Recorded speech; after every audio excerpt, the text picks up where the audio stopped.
Hello नमस्कार मेरे साथियों, सभी का एक बार फिर से स्वागत है स्टडी विथ रवि चैनल के इस महातांडव सीरीज में। जी हाँ दोस्तों, आज हम आपके लिए लेके आए हैं फिजिक्स के मॉडल सेट नंबर फर्स्ट।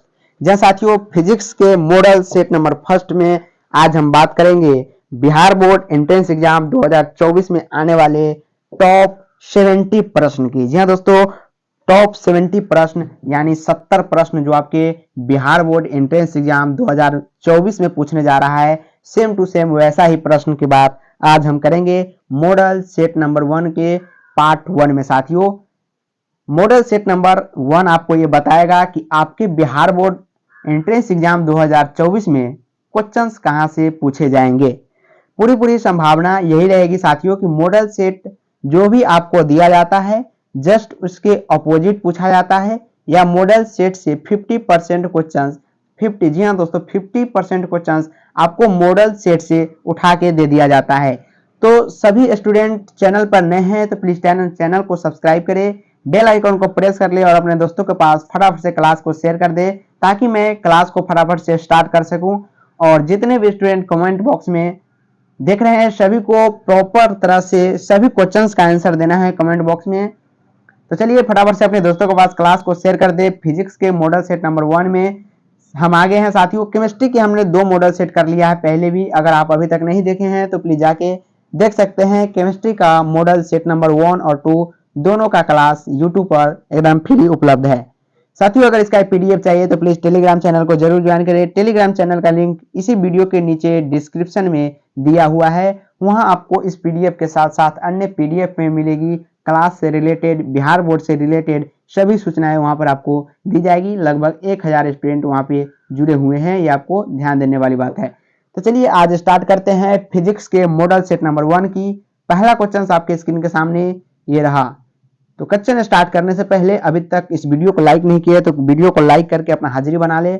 और पहला क्वेश्चन का जवाब आप लोग कमेंट बॉक्स में फटाफट से देंगे। पहला क्वेश्चन आपसे पूछा है कि प्रतिघात का मात्रक क्या है।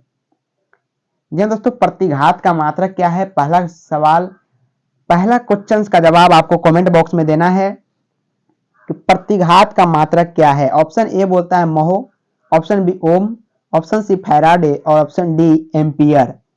तो प्रतिघात का मात्रक क्या है साथियों, ये आपको बताना है। जी हाँ, क्या है प्रतिघात का मात्रक, क्या है महो है, क्या है महो। और प्रतिरोध का मात्रक साथियों पूछे तो ओम होता है। क्या होता है, ओम किसका होता है, रजिस्टिविटी यानी सॉरी रजिस्टिविटी नहीं रजिस्टेड के ओम होता है, और रजिस्टिविटी यानी प्रतिघात का मात्रक ओम होता है। फाइनली इसका आंसर ऑप्शन नंबर ए एकदम राइट है।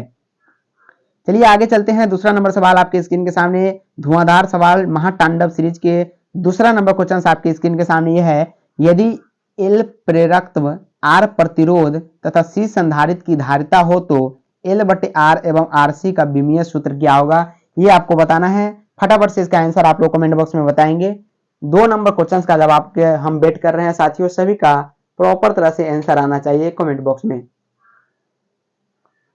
कहता है यदि एल प्रेरकत्व, आर प्रतिरोध तथा सी संधारित की धारिता हो तो एल बटे आर एवं आर सी का विमीय सूत्र क्या होगा। तो ये आपको ध्यान देने वाली बात है, इसका ऑप्शन नंबर ए एकदम राइट है। एम के पावर 0, एल के पावर 1 और टी के पावर -1 और कॉमा है बीच में कॉमा एम एल 0 टी के पावर -1, ये आपको ध्यान देने वाली बात है। ऑप्शन नंबर ए एकदम राइट है। चलिए साथियों आगे चलते हैं। अगला सवाल आपके स्क्रीन के सामने ये रहा 3 नंबर क्वेश्चन, यानी तीसरा क्वेश्चन आपके स्क्रीन के सामने कहता है किलोवाट घंटा। जी हाँ, किलोवाट घंटा किसका मात्रक है। चलिए सभी लोगों का जवाब कमेंट बॉक्स में आना चाहिए। 3 नंबर सवाल का कहता है किलोवाट घंटा किसका मात्रक है। यह किसका है, ऑप्शन ए ऊर्जा का है, ऑप्शन बी शक्ति का है, ऑप्शन सी बलाघूर्ण का है, या नॉन ऑफ दीज। किलोवाट घंटा मात्रक है, सभी लोग इसका जवाब कमेंट बॉक्स में फटाफट से देंगे। जहां ऊर्जा का है, बलाघूर्ण का है, या शक्ति का है, या नॉन ऑफ दीज। तो किलोवाट घंटा जी सभी का राइट ऑप्शन आ रहा है, ऊर्जा का है। किसका, ऊर्जा का किलोवाट घंटा होता है। ऑप्शन नंबर ए एकदम राइट है। किलोवाट घंटा किसका मात्रक है, ऊर्जा का मात्रक है। मोस्ट इंपोर्टेंट सवाल है साथियों, ये मोस्ट इंपोर्टेंट इसे आप बोल सकते हैं, क्योंकि कई बार ये आपके एग्जाम में आ चुका है, लगभग 3 से 4 बार। चलिए आगे चलते हैं। 4 नंबर सवाल आपके स्क्रीन के सामने ये रहा। चौथा नंबर क्वेश्चन आपसे क्या पूछा है। 4 नंबर सवाल कहता है साथियों कि समतल दर्पण की वक्रता त्रिज्या होती है। जी हाँ दोस्तों, समतल दर्पण की वक्रता त्रिज्या कितनी होती है आपको बताना है। ऑप्शन ए कहता है अनंत, ऑप्शन बी शून्य, ऑप्शन सी +5 सेंटीमीटर या -5 सेंटीमीटर। तो समतल दर्पण की वक्रता त्रिज्या क्या होती है, सभी लोग इसका जवाब कमेंट बॉक्स में दीजिए फटाफट अंदाज में। 4 नंबर सवाल का एकदम राइट ऑप्शन सभी को आना चाहिए एकदम कमेंट बॉक्स में फटाफट से। 100 के स्पीड में आंसर बताइए आप लोग कि समतल दर्पण की वक्रता त्रिज्या होती है। और अभी तक आप लोग बहुत कम स्टूडेंट जुड़ पाए हैं, तो फटाफट से एक बार फिर से सभी ग्रुप में, टेलीग्राम हो, व्हाट्सएप हो, जहां भी हो, सभी में एक बार शेयर कर दे और वीडियो को लाइक जरूर करें। तो समतल दर्पण की वक्रता त्रिज्या होती है, कितनी होती है साथियों, अनंत होती है। जी हाँ, अनंत होती है वक्रता त्रिज्या। ये ध्यान देने वाली बात है, समतल दर्पण की वक्रता त्रिज्या कितनी होती है, अनंत होती है। चलिए आगे चलते हैं। 5 नंबर सवाल आपके स्क्रीन के सामने ये रहा। 5वां नंबर क्वेश्चन आपसे क्या पूछा है। मॉडल सेट नंबर 1 में जितने भी क्वेश्चंस इंक्लूड किए गए हैं साथियों, सभी मोस्ट इंपोर्टेंट क्वेश्चंस की सीरीज इसमें लाई गई है। चाहे वो केमिस्ट्री हो, बायोलॉजी हो, फिजिक्स हो, सभी जितने भी सब्जेक्ट है सभी में हमने टॉप 20 या सॉरी टॉप 30 क्वेश्चंस को शामिल किया है। 5 नंबर सवाल का जवाब आप लोगों को दीजिए फटाफट से। एक आवर्धक ग्लास क्या कहता है, एक आवर्धक ग्लास जिसकी क्षमता 12 डायोप्टर है की आवर्धक क्षमता होगी। एक आवर्धक ग्लास है जिसकी क्षमता यानी फोकस कितना है साथियों, 12 है। कितना है, सॉरी पावर कितना है, 12 डायोप्टर है। इसकी आवर्धक क्षमता कितना होगा ये आपको बताना है। चलिए 5 नंबर जवाब बताइए आप लोग। 5 नंबर क्वेश्चन का क्या हो जाएगा साथियों, जिसकी आवर्धक ग्लास क्षमता 12 डायोप्टर है तो उसकी आवर्धक क्षमता क्या होगी। जी हाँ, 4 होगी। कितनी होगी, 4 होगी। ये ध्यान देने वाली बात है। ऑप्शन नंबर बी एकदम राइट है, 4। चलिए आगे चलते हैं। 6 नंबर सवाल आपके स्क्रीन के सामने ये रहा। 6ठा नंबर क्वेश्चन आपसे क्या पूछा है। मोस्ट धांसू सवाल है साथियों महातांडव सीरीज की। और अभी तक स्टडी विद रवि चैनल को सब्सक्राइब नहीं किए हैं तो प्लीज एक बार सब्सक्राइब जरूर कर ले, क्योंकि आपके आने वाले एग्जाम के लिए 100% तक फायदेमंद हो सकता है ये चैनल आपके लिए। तो चलिए 6 नंबर सवाल का जवाब आप लोग बताइए। कहता है कि समरूप वेग से चलायमान आवेश उत्पन्न करता है। जी हाँ दोस्तों, समरूप वेग कहने का मतलब एक समान वेग से कोई अगर चलायमान आवेश उत्पन्न क्या करता है। मान लीजिए एक आवेश है जो एकदम समान रूप से बह रहा है साथियों और यहाँ तक पहुंच गया, तो क्या वो साथ में उत्पन्न करता है, केवल विद्युतीय क्षेत्र, केवल चुंबकीय क्षेत्र, केवल चुंबकीय क्षेत्र, सॉरी केवल विद्युत चुंबकीय क्षेत्र, या नॉन ऑफ दीज।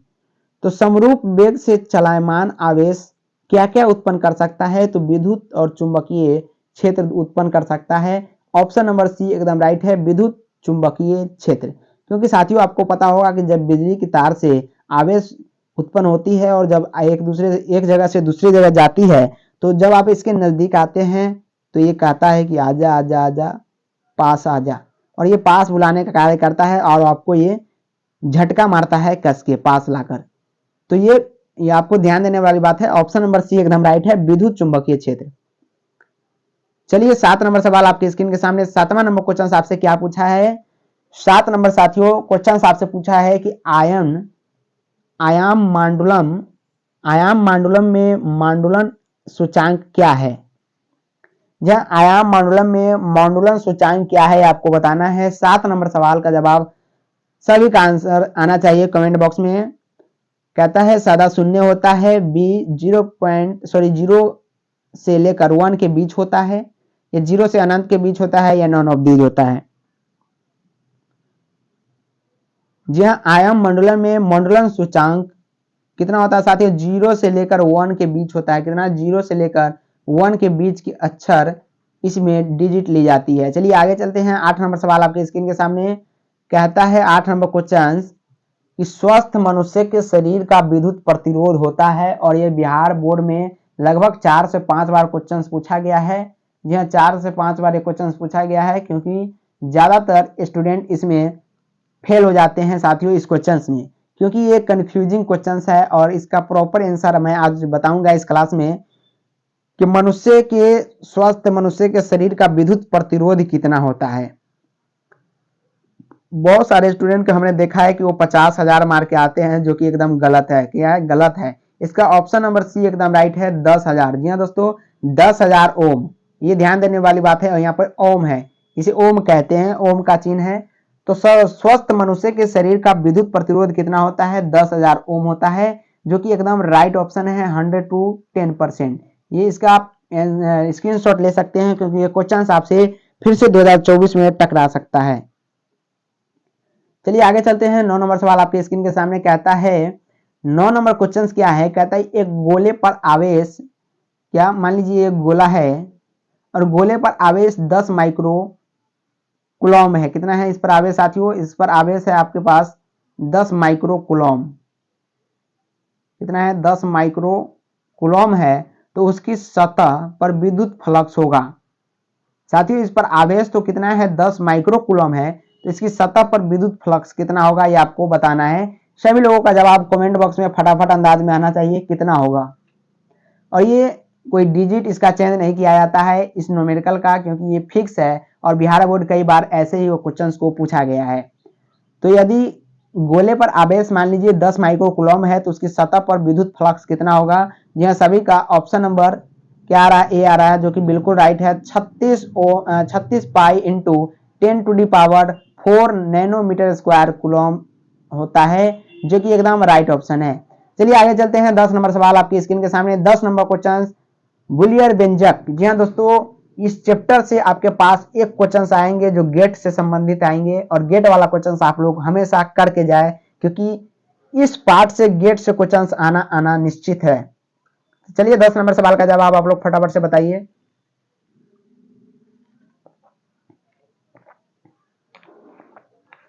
कहता है कि नॉर गेट के लिए बुलियर व्यंजक है, क्या है साथियों? नॉर गेट के लिए बुलियर व्यंजक क्या है, ये आपको बताना है। 10 नंबर क्वेश्चन का जवाब ए प्लस बी बराबर वाई है, या ए डॉट बी ऊपर से बार है, इसे बार कहते हैं, बराबर वाई है, या ए डॉट वाई है, या ए प्लस बी बार वाई है।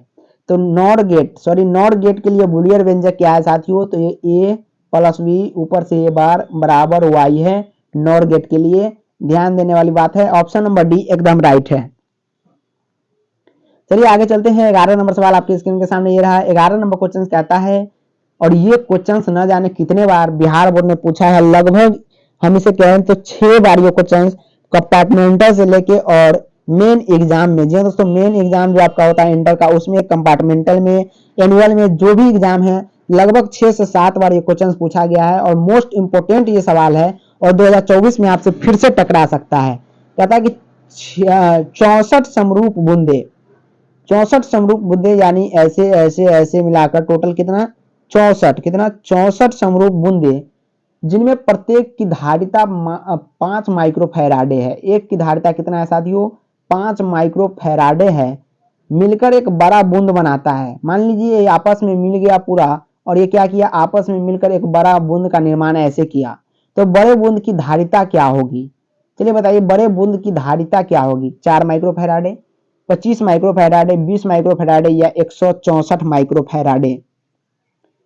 जी दोस्तों, क्या होगा ये आपको बताना है कि 64 समरूप बूंदे, जिनमें प्रत्येक की धारिता 5 माइक्रोफैराडे है, एक बड़ी बूंद का निर्माण करते हैं। तो बड़े बूंद की धारिता क्या होगी साथियों? ऑप्शन नंबर सी एकदम राइट है, 20 माइक्रोफैराडे। और आप इसे रट सकते हैं, स्क्रीनशॉट ले सकते हैं, नोट्स में लिख सकते हैं, क्योंकि ये क्वेश्चन 100 to 10% आपके बोर्ड एग्जाम में पूछने जा रहा है साथियों। चलिए आगे चलते हैं। 12 नंबर सवाल आपकी स्क्रीन के सामने ये रहा। 12 नंबर क्वेश्चन आपसे क्या पूछा है? कहता है कि दशमिक संख्या, क्या दशमिक संख्या 25 को द्विआधारी में लिखे। जी हाँ, द्विआधारी से कम चांस बनता है, तब भी हमने यहाँ पर एक क्वेश्चन लिया है, और इससे ऑब्जेक्टिव पूछ भी सकता है, क्योंकि 2019 और 21 में ये क्वेश्चन आपसे पूछा गया था। तो दशमिक संख्या 25 को द्विआधारी में कैसे लिखेंगे साथियों? क्या वो 1100 इंटू 2 या 1012 कैसे लिखेंगे? Option number C, option number D देखिए और बताइए कि दशमिक संख्या 25 को द्विआधारी में कैसे लिखेंगे। जी हाँ, कैसे लिखेंगे? 1101 लिखेंगे, होल 2 लिखेंगे। ये इसका आप मोशन निकाल के बना सकते हैं, मोशन से ही ये निकलता है। चलिए आगे चलते हैं। 13 नंबर सवाल आपकी स्क्रीन के सामने। 13 नंबर क्वेश्चन साथियों आपसे क्या पूछा है, मोस्ट इंपोर्टेंट सवाल, धांसू सवाल, दंगल सवाल, जो भी बोलिए साथियों। कहता है कि चुंबकशीलता की बीमा होती है, और बीमा से तो एक प्रश्न आपसे बिहार बोर्ड में पूछा जाता है हमेशा। तो 13 नंबर सवाल का जवाब बताइए कि चुंबकशीलता की बीमा क्या है। MLT के पावर -2 I-2 है, या MLT के पावर 2 I-2, या MLT के पावर 2 I-2, या ML2 के पावर -2 I-1। तो चुंबकशीलता की बीमा लगभग बहुत बार ये क्वेश्चन आपसे पूछा गया है बिहार बोर्ड में। तो चुंबकशीलता की बीमा क्या है? जी हाँ, सभी का राइट ऑप्शन है MLT के पावर 2 I के पावर -2। ये आपको ध्यान देने वाली बात है, क्योंकि ऑप्शन नंबर बी कई बार यह सवाल आपसे पूछा गया है। चलिए आगे चलते हैं साथियों। 14 नंबर सवाल आपके स्क्रीन के सामने। अगर क्लास अच्छी लग रही हो तो प्लीज अपने दोस्तों के पास शेयर जरूर करें, वीडियो को लाइक जरूर करें, चैनल को अभी तक सब्सक्राइब नहीं किया तो चैनल को सब्सक्राइब कर ले और बेल आइकन को प्रेस कर ले। चलिए बताइए कि मुक्त आकाश का पैरावैद्युतांक होता है। जी कितना होता है मुक्त आकाश का पैरावैद्युतांक? फटाफट से इसका जवाब कमेंट बॉक्स में आना चाहिए सभी का। मुक्त आकाश का पैरावैद्युतांक होता है, कितना होता है? 9 इंटू 10⁻9 माइक्रोफैराड, 1.6 इंटू 10⁻90 कूलम, या 8.85 इंटू 10⁻20 FM, या 8.85 इंटू 10⁻9 FM। तो कितना होता है ये आपको बताना है मुक्त आकाश का पैरावैद्युतांक, और ये भी मोस्ट इंपोर्टेंट 2024 के लिए हो सकता है।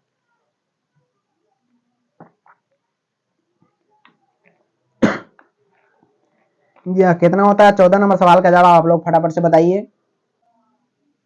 जी साथियों, मुक्त आकाश का पैरावैद्युतांक कितना होता है? जी ऑप्शन नंबर सी सभी का राइट है। 8.85 इंटू 10⁻12 FM होता है, जो कि बिहार बोर्ड ने कई बार ये सवाल को पूछा गया। चलिए आगे चलते हैं। 15 नंबर सवाल आपकी स्क्रीन के सामने।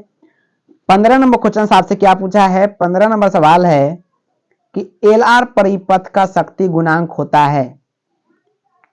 यह LR परिपथ का शक्ति गुणांक क्या होता है आपको बताना है। क्या वो R plus W omega L होता है, या R बटे क्या है R बटे root under R square plus omega square L square होता है, या R root under R square omega square L square होता है, या ओमेगा L बटे R होता है। क्या होता है LR परिपथ का शक्ति गुणांक, ये आपको बताना है। 15 नंबर सवाल का जवाब फटाफट से कमेंट बॉक्स में दीजिए, क्या होगा? जी हाँ, 15 नंबर सवाल का जवाब आना चाहिए फटाफट से।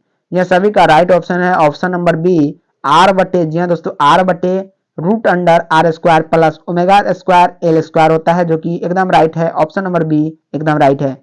चलिए आगे चलते हैं। 16 नंबर क्वेश्चन आपके स्क्रीन के सामने क्या कहता है? कहता है कि जब किसी ए मीटर को शंट किया जाता है तो उसका माप सीमा, जी हाँ दोस्तों, उसका माप सीमा क्या होता है? बढ़ती है, घटती है, स्थिर रहती है, या नॉन ऑफ दीज। जब किसी ए मीटर को शंट किया जाता है तो उसकी माप सीमा क्या हो जाती है? बढ़ जाती है, घट जाती है, स्थिर रहती है, या नॉन ऑफ दीज। 4 ऑप्शन आपके स्क्रीन के सामने हैं। 4 में से कौन सा ऐसा कुछ आंसर होगा जो एकदम राइट होगा? यह बढ़ जाती है। जब भी ए मीटर को शंट किया जाता है तो माप सीमा क्या होती है? बढ़ जाती है। ऑप्शन नंबर ए एकदम राइट है। चलिए आगे 17 नंबर सवाल आपकी स्क्रीन के सामने। 17 नंबर क्वेश्चन आपसे क्या पूछा है? व्हीट स्टोन ब्रिज से मापा जाता है, क्या मापा जाता है ये आपको बताना है। 17 नंबर क्वेश्चन आपसे पूछा है व्हीट स्टोन ब्रिज से मापा जाता है, और ये क्वेश्चन आपसे 5 नंबर में भी बिहार बोर्ड कई बार पूछा है। व्हीट स्टोन ब्रिज की पूरी व्याख्या आपको करना है व्हीट स्टोन ब्रिज का। तो इससे क्या मापा जाता है बताना है। उच्च प्रतिरोध मापा जाता है, या निम्न प्रतिरोध, या ऑप्शन नंबर सी कहता है उच्च और निम्न दोनों, या विभवांतर मापा जाता है। तो व्हीट स्टोन ब्रिज से क्या मापा जाता है ये आपको बताना है। यह निम्न प्रतिरोध के मापने के लिए व्हीट स्टोन ब्रिज का उपयोग किया जाता है। चलिए आगे 18 नंबर सवाल आपके स्क्रीन के सामने कहता है कि विद्युत हीटर में जिस तत्व का व्यवहार किया जाता है वो कौन सा होता है। जी हाँ दोस्तों, विद्युत हीटर में जिस तत्व का व्यवहार किया जाता है वो कौन सा तत्व। चलिए सभी का आंसर आना चाहिए कमेंट बॉक्स में कि विद्युत हीटर में जिस तत्व का व्यवहार किया जाता है वो कौन सा तत्व होता है। क्या वो तांबा होता है, प्लेटिनियम होता है, टंगस्टन होता है या नाइक्रोम होता है। तो किस चीज का प्रयोग विद्युत हीटर में किया जाता है, कौन सा ऐसा तत्व होता है जो बहुत ज्यादा हीट देने पर भी नहीं गलता है। तो ये नाइक्रोम होता है। जी दोस्तों, नाइक्रोम की तार विद्युत हीटर में उपयोग किया जाता है जो बहुत ज्यादा तापमान देने पर भी नहीं गलता है। और टंगस्टन का उपयोग लाल वाला बल्ब जो होता है 100 एम्पियर का, उसमें उपयोग किया जाता है। ये आपको पता होना चाहिए क्योंकि 2 सवाल नाइक्रोम से और टंगस्टन से पूछा जा सकता है आपके बिहार बोर्ड एंट्रेंस एग्जाम में।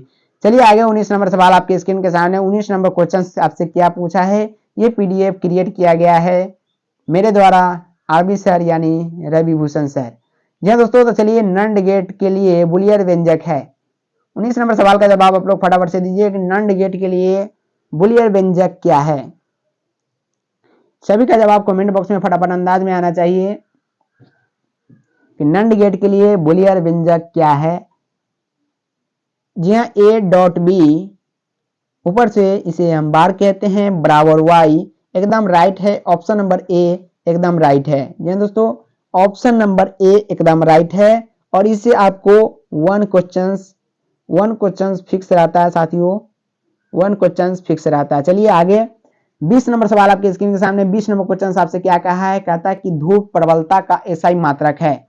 ध्रुव प्रबलता का एसआई मात्रक क्या है, न्यूटन, न्यूटन पर एम्पियर या एम्पियर या टी, क्या है। ध्रुव प्रबलता का एसआई मात्रक आपसे पूछा है 20 नंबर सवाल में। क्या साथियों, जी हाँ सभी का राइट है, एम्पियर होता है। क्या है, एम्पियर। एम्पियर ध्रुव प्रबलता का एसआई मात्रक है, ampere metre. Option number C एकदम राइट है। 21 नंबर सवाल आपकी स्क्रीन के सामने कहता है कि डायोड का उपयोग करते हैं एक किसके रूप में, प्रवर्धक की तरह, दोलक की तरह, मॉड्यूलेटर की तरह या रेडियो एक्टिफायर की तरह। रेक्टिफायर की तरह, दोलक की तरह, प्रवर्धक की तरह या मॉड्यूलेटर की तरह डायोड का उपयोग कैसे करते हैं आपको बताना है। 21 नंबर क्वेश्चन का जवाब कमेंट बॉक्स में फटाफट अंदाज में बताना है कि डायोड का उपयोग करते हैं। जी हाँ, दोलक की तरह करते हैं। किसके लिए, दोलक की तरह करते हैं, जो कि ऑप्शन नंबर बी में दिया हुआ है, दोलक की तरह करते हैं। चलिए आगे 22 नंबर सवाल आपसे कहता है कि प्रकाश के अनुप्रस्थ तरंग, एक होता है अनुदैर्ध्य और एक होता है अनुप्रस्थ। तो अनुप्रस्थ तरंग की प्रकृति पुष्टि करता है, किस चीज की पुष्टि करता है, प्रकाश के अनुप्रस्थ तरंग, व्यक्तीकरण, परावर्तन, ध्रुवन या वर्ण विक्षेपण। चलिए बताइए 20 नंबर सवाल का जवाब आप लोग फटाफट, 22 नंबर सवाल का जवाब फटाफट से बताइए कि प्रकाश के अनुप्रस्थ तरंग प्रकृति की पुष्टि करता है, ये आपको बताना है।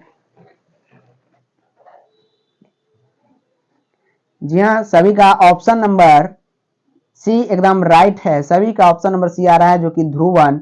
अनुप्रस्थ क्या करता है, एक जगह सभी प्रकार के प्रकाश को एक जगह क्या करता है, ध्रुवित कर देता है।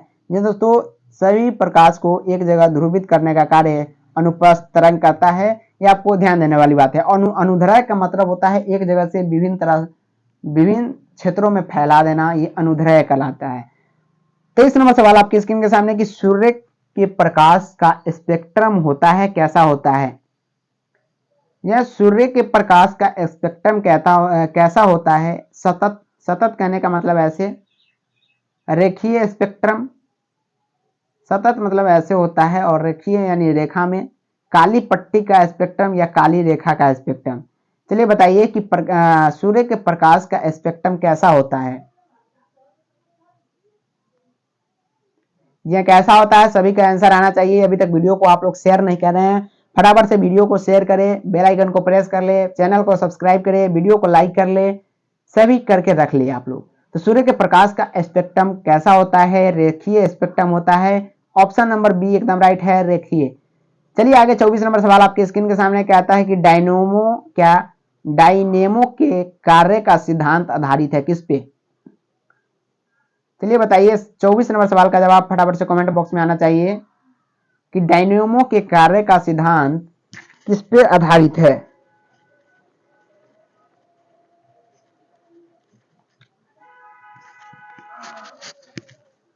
जी हाँ दोस्तों, किस पे आधारित है? डायनेमो के कार्य का सिद्धांत, ये आपको बताना है। जी हाँ, विद्युत चुंबकीय प्रेरण, जो कि ऑप्शन नंबर सी में है, विद्युत चुंबकीय प्रेरण पर यह आधारित है। चलिए 25 नंबर सवाल आपके स्क्रीन के सामने, हाइड्रोजन स्पेक्ट्रम कौन सी श्रेणी दृश्य भाग है? कौन सी श्रेणी के दृश्य भाग में पड़ती है? हाइड्रोजन स्पेक्ट्रम कौन सी श्रेणी दृश्य भाग में पड़ती है? यानी हाइड्रोजन स्पेक्ट्रम की ऐसी कौन सी श्रेणी है जो बामर में नहीं, लाइमर में भी नहीं, दृश्य भाग में पड़ती है? लाइमन श्रेणी, बामर श्रेणी, पार्श्व या ब्रैकेट? तो कौन सा पड़ता है साथियों? जी हाँ, बामर श्रेणी। बामर श्रेणी में पड़ती है कौन? दृश्य भाग किसका? हाइड्रोजन स्पेक्ट्रम का। और ये सवाल भी VVI है, कई बार बिहार बोर्ड में पूछा गया है, प्रीवियस ईयर से क्वेश्चन उठाया गया है। 26 नंबर सवाल आपके स्क्रीन के सामने क्या कहता है? कह रहा है कि लेंस की क्षमता का एसआई मात्रक होता है। क्या होता है आपको बताना है? जूल, वाट, कैंडेला या डायोप्टर? लेंस की क्षमता का एसआई मात्रक क्या होता है? बताइए फटाफट से। जूल होता है, वाट होता है, कैंडेला होता है या डायोप्टर होता है? लेंस की क्षमता का एसआई मात्रक यह क्या होता है? लेंस की क्षमता का एसआई मात्रक क्या होता है आपको बताना है।